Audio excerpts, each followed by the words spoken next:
আজকাল তো আমরা খবরে বা খবরের কাগজে প্রায়ই দেখছি আমাদের শহরের বাতাসের অবস্থা কতটা খারাপ। তো আজকের আলোচনায় আমরা এই ভীষণ গুরুত্বপূর্ণ বিষয়টা মানে পরিবেশ দূষণ নিয়েই বিস্তারিত জানব। অনেকেই ভাবেন যে পরিবেশ দূষণ চ্যাপ্টারটা বেশ কঠিন, কিন্তু সত্যি বলতে কি এটা একদমই তা নয়। বিষয়টা যদি একটু গুছিয়ে বুঝে পড়া যায় তাহলে পরীক্ষায় কিন্তু এখান থেকে পুরো নম্বর পাওয়া সম্ভব।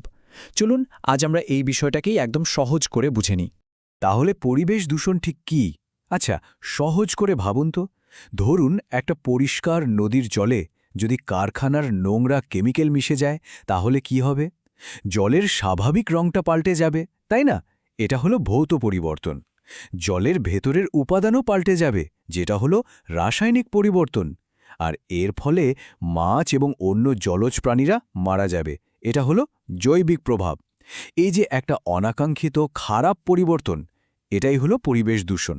এই বিশাল বিষয়টিকে ভালোভাবে বোঝার জন্য আমরা পরিবেশ দূষণকে মূলত এই 4টি প্রধান ভাগে ভাগ করে আলোচনা করব।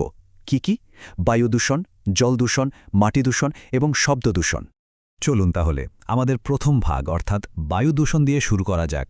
আমরা দেখব ঠিক কি কারণে এটা হয় আর এর প্রভাব আমাদের জীবনে কতটা মারাত্মক হতে পারে। খুব সহজ কথায় বায়ু দূষণ মানে হলো আমাদের চারপাশের বাতাসে ক্ষতিকারক জিনিসের পরিমাণ স্বাভাবিকের থেকে অনেক বেড়ে যাওয়া।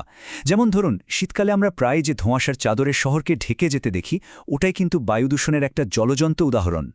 আর বায়ু দূষণের জন্য অন্যতম দায়ী হল এই গ্রিনহাউস গ্যাসগুলো, যেমন কার্বন ডাইঅক্সাইড, মিথেন আর সিএফসিএস মানে ক্লোরোফ্লুরোকার্বন। এই গ্যাসগুলো কি করে জানেন? এরা পৃথিবীর চারপাশে একটা অদৃশ্য চাদরের মতো স্তর তৈরি করে, যা সূর্যের তাপকে বাইরে বেরোতে না দিয়ে আটকে রাখে। আর তার ফলেই আমাদের পৃথিবীর উষ্ণতা ধীরে ধীরে বাড়ছে। শুধু গ্যাসেই নয়, বাতাসে আরও এক ধরনের জিনিস ভেসে বেড়ায়। এগুলো হলো খুব সূক্ষ্ম কণা, যাকে আমরা বলি এসপিএম বা সাসপেন্ডেড পার্টিকুলেট ম্যাটার। এর মধ্যে কি থাকে? ধুলো, ধোঁয়া আর অ্যারোসল। অ্যারোসল হলো বাতাসে ভাসমান খুব ছোট ছোট কঠিন বা তরল কণা, যেমন ধরুন ডিওডোরেন্ট স্প্রে থেকে যা বেরোয়। এই কণাগুলো এতটাই ছোট যে এগুলো খুব সহজেই আমাদের নিঃশ্বাসের সাথে ফুসফুসে ঢুকে যেতে পারে।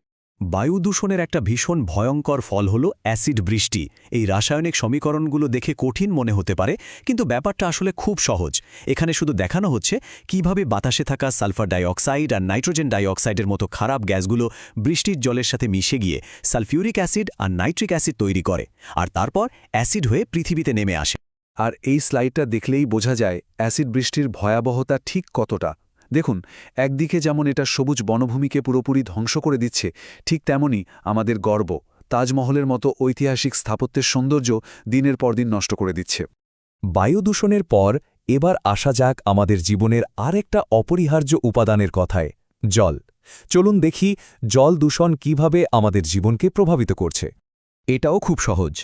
যখন কোনো ক্ষতিকারক পদার্থ জলের সাথে মিশে গিয়ে তার স্বাভাবিক গুণমান নষ্ট করে দেয় আর সেই জলটা ব্যবহারের অযোগ্য হয়ে পড়ে, তখন তাকেই আমরা জলদূষণ বলি। জলদূষণের অনেক কারণের মধ্যে একটা বড় কারণ হল চাষের জমিতে ব্যবহার করা কীটনাশক, যেমন ধরুন ডিডিটি আর বিএইচসি। এগুলো বৃষ্টির জলে ধুয়ে সোজা নদী বা পুকুরে গিয়ে মেশে। এছাড়াও বিভিন্ন ধরনের জীবাণু, যেগুলো পচাগলা বর্জ্য থেকে জলে ছড়িয়ে পড়ে, সেগুলো জলকে ভীষণভাবে দূষিত করে। জল দূষণের একটা সাংঘাতিক পরিণতি হল ইউট্রোফিকেশন। ব্যাপারটা কি হয়? ধরুন জলে ফসফেট আর নাইট্রেটের মতো পুষ্টির পরিমাণ হঠাৎ করে খুব বেড়ে গেল।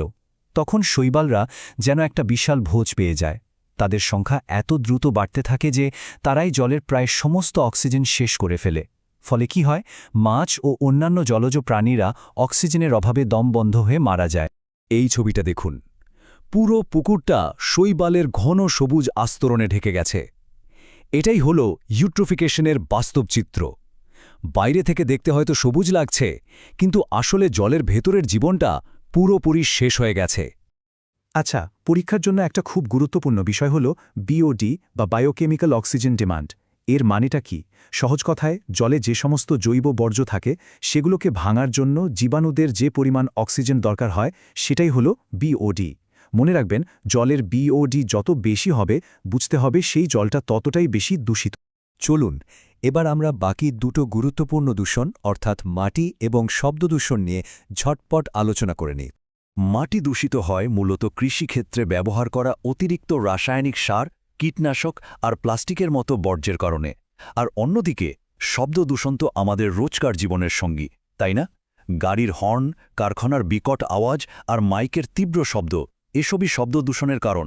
এই দুটোর সংজ্ঞা আর কারণগুলো কিন্তু মনে রাখা খুব জরুরি। শব্দদূষণকে কিন্তু কখনোই হালকাভাবে নেওয়া উচিত নয়। একটানা তীব্র শব্দের মধ্যে থাকলে আমাদের শোনার ক্ষমতা কমে যেতে পারে, ব্লাড প্রেশার বাড়তে পারে, এমনকি হার্টের গুরুতর সমস্যাও দেখা দিতে পারে।